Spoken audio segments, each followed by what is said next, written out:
Chères téléspectatrices, chers téléspectateurs, bonjour. Je suis très heureux de vous accueillir de nouveau dans votre émission Sciences et Civilisation. Nous sommes à l'université Mohamed VI Polytechnique et nous sommes très heureux d'accueillir notre invité, Monsieur Tariq Sabri. Hi. Hi. How are you doing? Great. Good. Great. Nous allons, we will be speaking about anthropology of culture. You are completely specialist in this kind of, this field of research. But before being involved in your research, just get back to your training, your school. You are Moroccan citizen and now you are teaching in London, in Westminster University. In the UK, United Kingdom, but please let's get us know better about you. You were here in Morocco in your childhood. Sure, yeah. Well, thank you, Ali, for inviting me. It's a great occasion to be able to talk to you, but at the same time to be able to reflect on my trajectory, so far. You are absolutely right. I am a Moroccan citizen, very proud of that as well, and was born in Casablanca in 1969 to two very, very, interesting, motivated and committed parents. Both of them are teachers. And as I thought about what I was going to say. Intellectual background. Yeah, so the intellectual background and habitus is absolutely key. And so I was raised in this area in Casablanca called Gautier. Gautier, which yes. is a very European quarter of Casablanca. But at the same time, I am so lucky to have gone to a state school in Morocco. It is something I'm really proud of. It's important to say. Absolutely. My primary school studies were in a state school. My college studies were in a state school. My lycée studies were in a state school. What's the name? So Abi Inan was the primary school in Gautier, and where I was very lucky to be taught by my mother as well, who is a very progressive, very intelligent and progressive Arabic? Teacher in Arabic. She was so progressive that she taught us through theater. And at the time, it was hugely innovative as a modality and as a pedagogy. So I lived in Gautier, but the reason I'm saying I am lucky because I managed to go to school with young Moroccans from different classes, which is very important. But especially when I went to the lycée in Ibn Tumart. And Ibn Tumart was very close to Medina. Yes, Medina exactly. Qadima. Yes. And Medina Qadima for me was the real introduction to cultural studies, without a shadow of a doubt. Because of its liveness, because you see the popular culture, and you see life. Gautier was very quiet. Of course. There was not much happening. So by circulating in this Medina, this old Medina in Casablanca, comes by degree, I may say, this idea of being interested in cultural studies and Arab media and cultural studies, which is your field. Absolutely. I mean, my interest much later, as you say, Ali, in cultural studies was inspired by these very interesting moments from my biography where I would meet young people from Medina. We'd go and cook together, We learn so much. By being completely in this kind of encounter with others in the street, in talking, just without aiming any topics of saying something. So, and when you say school and when we are asked about schooling generally, it's not just about the institution, right? Of course. So I was schooled also by listening to my father, who's a trade unionist. My father was one of the founders of the trade union for teachers in Morocco in the 1970s. And he was a very committed, very ethical man at the same time. And he would take me with him when he gave speeches to the workers. out of the factory. And so from a very young age, I could hear the word democracy, the word rights of workers. You are aware of public space. What public space means? Absolutely. So the notion of publicness came in through those encounters with, trade unions in Morocco in a very basic way. And this is why I maintain that when we think about the modern and modernity, it is very important not to forget the history in Morocco, for example, of the work of trade unions, because what they were doing was to promote a practical kind of modernity that was not too abstract or too theoretical, but it was based on very simple basic things like you work these amount of hours, you have rights as a worker, and so on. So it is very important to mention this because it was part of my habitus.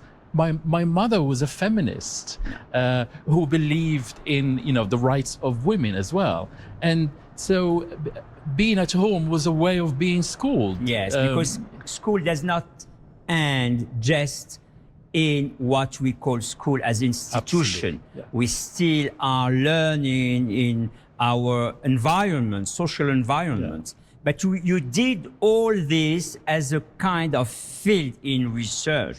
You are completely aware of, let's say, Moroccan archives, Moroccan culture, all what can be integrated, incorporated in our thinking from everyday life in Morocco. Sure, absolutely. And this is why I think I have been very, very lucky indeed to think that in one of these meetings I've been taken to, I, for example, listened to our great Moroccan sociologist Mohamed Gissous talking about popular culture, talking about everyday life. And here I am, a cultural studies person, still insisting on this notion of the everyday, the ordinary, by way of understanding our culture. So all these elements played a very important role. But then again, I immigrated to the UK in 1989. And that was also a pivotal move in my career as an academic, but also in my development as a human being, because I've always maintained... You started studying what when you reached the UK? So I did my baccalaureate in Morocco first, yes. And I did 2 years at a university in Morocco doing English literature. Okay. And then I decided, Which university in Morocco? It's in Ain Choc. Ain Choc, yeah, okay. Yeah. So I... a kind of Bachelor of English before going to the UK. Exactly. But my trip to the UK was driven by my real keen interest in British popular culture. So I had been an Anglophile in Morocco. Oh, yes. Which was different because the trend was to speak French. It comes from what? To be from your parents again? It actually comes from the power of the role of popular culture, of British popular culture. In Morocco? In Morocco. Because as young people... How come? Okay, well, I can tell you and bring memories back. So I'll just give a very, very basic example from my youth, where at the age of 15, we started to exchange cassettes that had popular music from England, especially England and the US. And so about songs? About song. It was about rock and roll. But rock and roll was not just about music. It was about a way of being different in the world. Yeah. And I think that cultural encounter was so powerful that it had actually made my mind up about wanting to go and discover this place where I could be different in the world. So my objective was not just to go and teach, to go and study.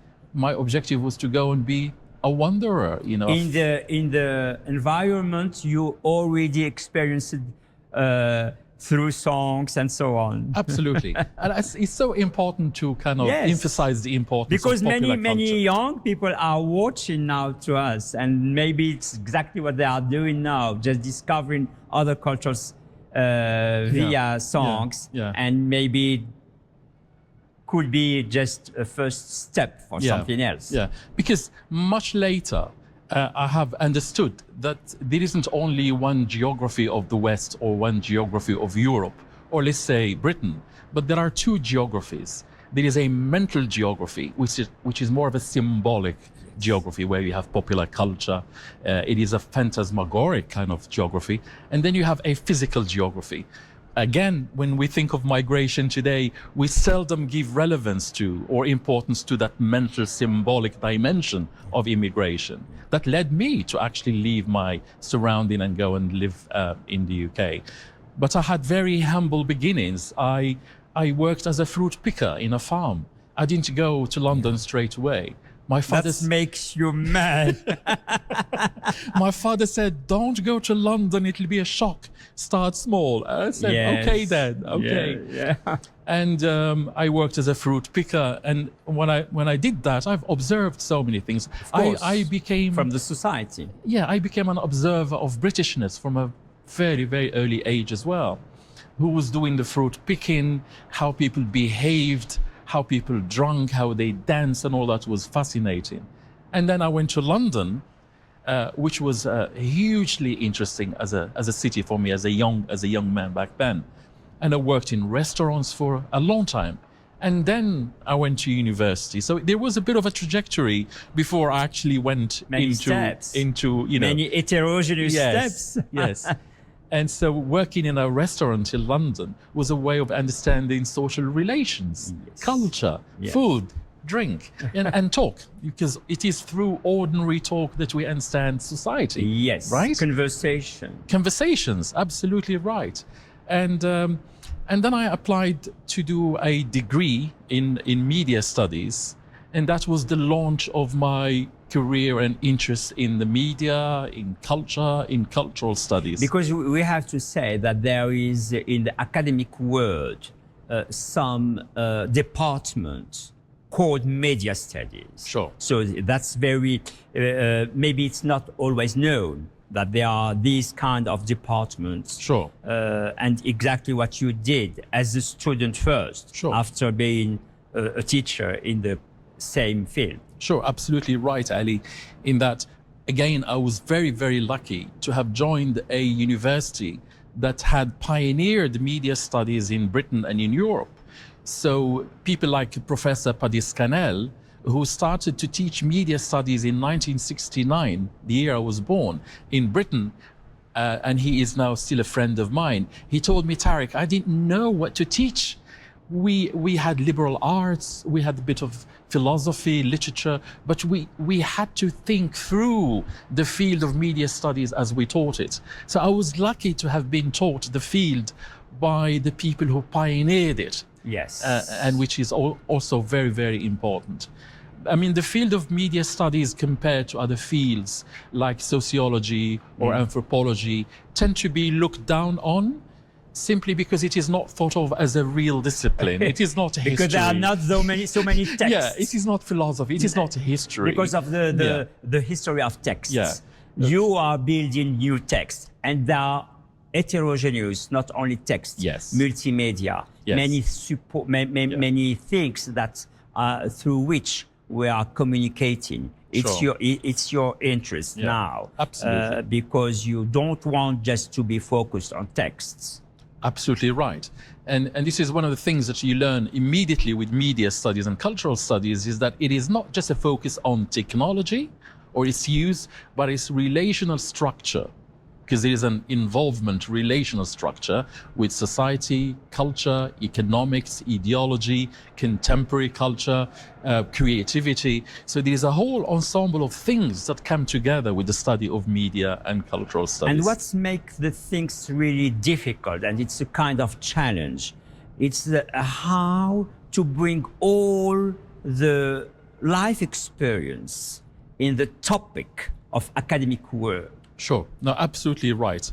That is a very good point. And to go back to another inspiration from Morocco, Morocco has produced some fascinating scholars and philosophers. I always maintain that. I always say it in my meetings and conferences. I agree. You know, Al-Jabri, for example, yes, he has had such a profound influence on me because of his epistemological way of thinking about culture.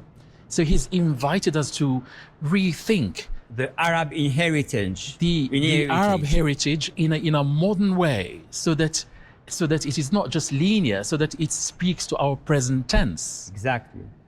I was lucky to meet Al-Jabiri, and I said to him, I am in total awe about what you're doing with the project of نقد الفكر العربي, نقد الفكر العربي الأخلاقي, and so on.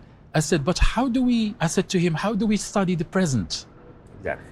And I said, I personally think we need to develop new methodologies to study the present. Exactly. And this is where anthropology and ethnography are really important. And I think he agreed to that. And so I was very keen to kind of have encountered Al-Jabri, and much later, scholars like Abdeslam bin Abd al-Ali, Yes. Al-Khatibi. There's a whole list of amazing scholars, you yourself included, who have really inspired me to think differently about modernity and what it means to be modern in the world. You have beautiful word about modernity. You say we have to speak about modernness more than modernity, because modernity is ideological term. Yes. Just maybe just shaped in colonialist manner. Sure. And modernness may be more neutral, Yes. saying just what we are talking about, just making up things that are relevant for everyone and just not being hidden. So Absolutely right. So the closest translation in the Arabic language of modernness is al-hadataniya, which is not hadata or hadati, which is modernness. It is a kind of an epistemic space, but also an ontological space through which we can negotiate and navigate our own understanding of what being modern is. It cannot be imposed on us.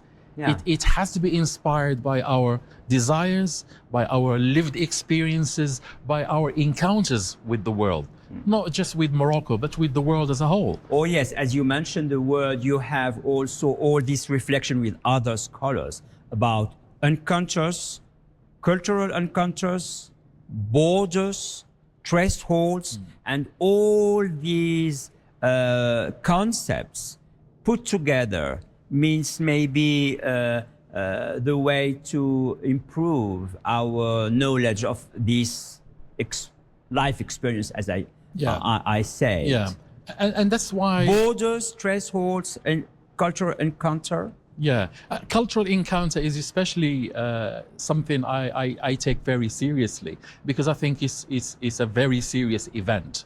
Because when we encounter something in the world, we also encounter a different cultural time. You experienced that in your life. Absolutely. So that's why the work of Khatibi makes a lot of sense to me, because my identity has, to me, always been intersectional.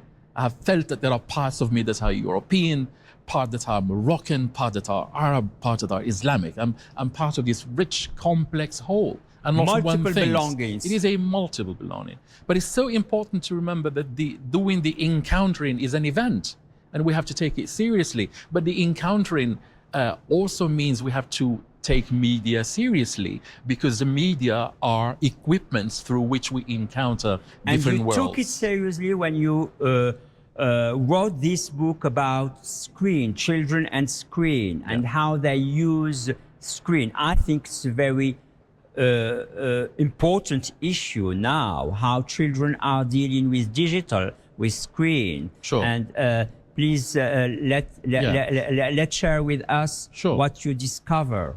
So that was part of a large project that I worked on for nearly 5 years at the University of Westminster, where I conducted ethnographic research in Morocco, in the UK, and in the Lebanon, working with children between the ages of 7 and 12 from different social classes. So we worked in Morocco with children from different parts of Casablanca, for example.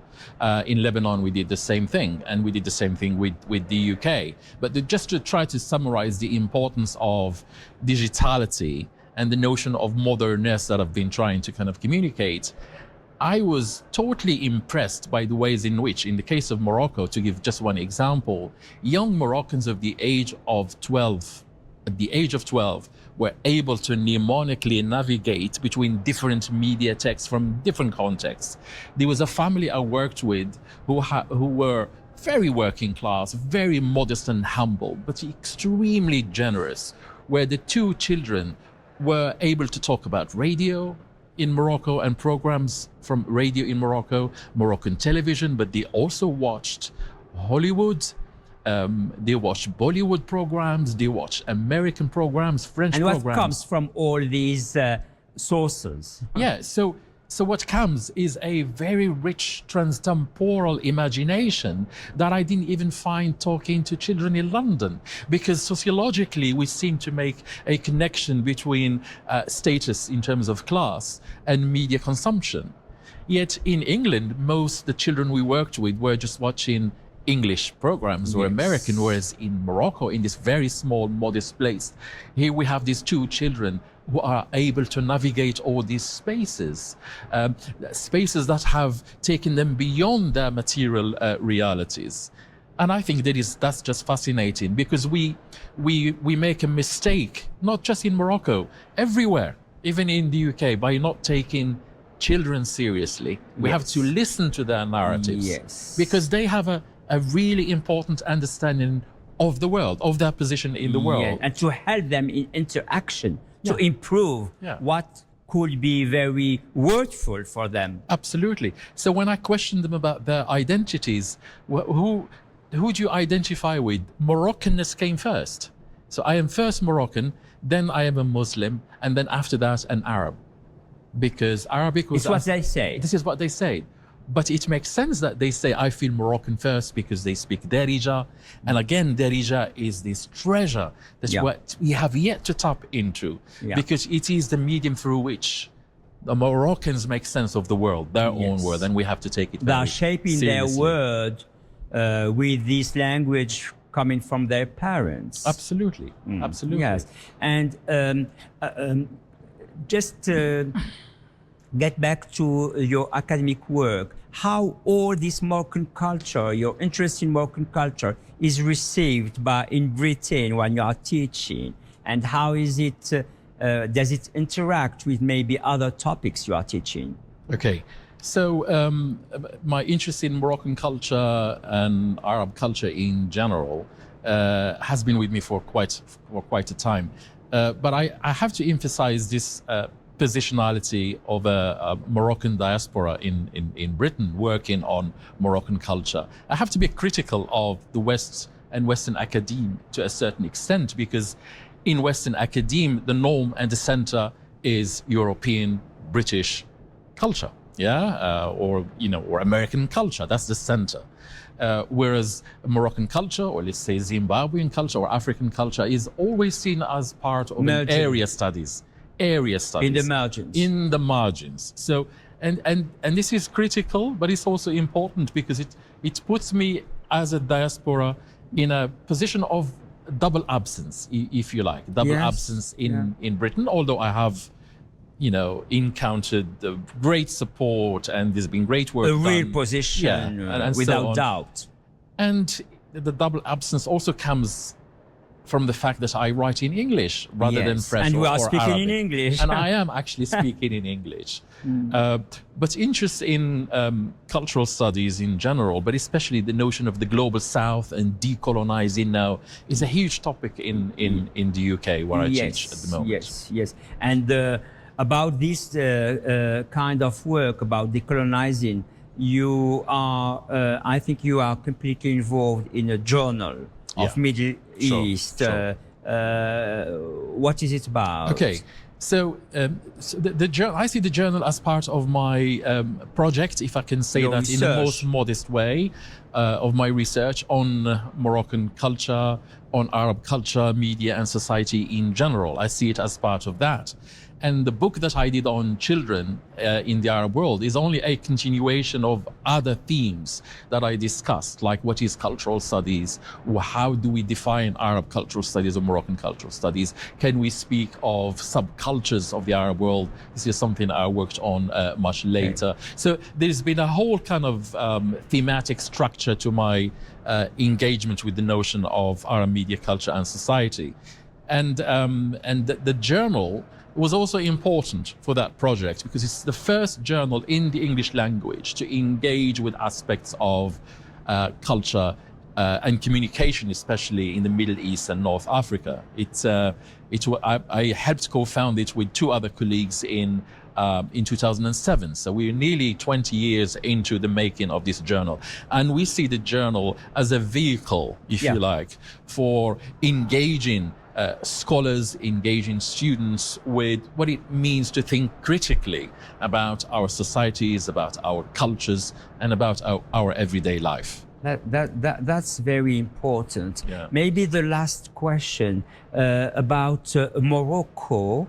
When you travel in Morocco, you travel also for your research. Right. And is there any area especially you are interested in? Sure. There are many areas I'm interested in. The first one is speaking to people. Yes. I am everywhere in Morocco. Yeah, I am of the view that whether you're an anthropologist or an ethnographer, you learn so much from talking to people. So I have done field work in the Atlas Mountains, in Casablanca, and in other parts of Morocco, talking to people. And that's something I'm really driven by. Because you record them? I record them, but only through audio. Yes. And then I take notes, and then I keep a diary, and then I reflect on my diary. So that's very, very important for me, that kind of work. But I'm also keen. Even listening to radio, TV, and is it part also of your research? Yeah. So I started my PhD looking at how young Moroccans use the media in general, and how the media, influences their view of the world, their view of Moroccanness, their view of the West. And I look at the different uses of the media. But I'm also interested in the countryside of Morocco as well, in villages in the Middle Atlas Mountains, and what they think about the media, because it's equally important. I'm sure they have much things to say. Yeah. But if there is anything I feel so passionate about today, is the need for a coherent and systematic study of our culture, of Moroccan culture, in all its manifestations: artistic expression, folklore, music, youth culture, without any exclusion. Subculture. Because I think it is important that we engage with this topic. And the reason I say in a systematic way, by that I mean it has to be done scientifically through research, right? And the reason I say that is because we need to archive and document our present tense. Yes, indeed. If not for us, if it's for the future generation of Moroccans. Of course. We need to document our everyday life because it is I think that fascinating. Students today are more aware of that than we were in our past generation. Thank you so much, it's a pleasure. Mr. Tariq Sabri, for coming and seeing us in this TV show about research profiles. Chères téléspectatrices, chers téléspectateurs, je vous remercie pour votre écoute qui fut cette fois-ci en anglais et je vous donne rendez-vous à une prochaine séance. Au revoir.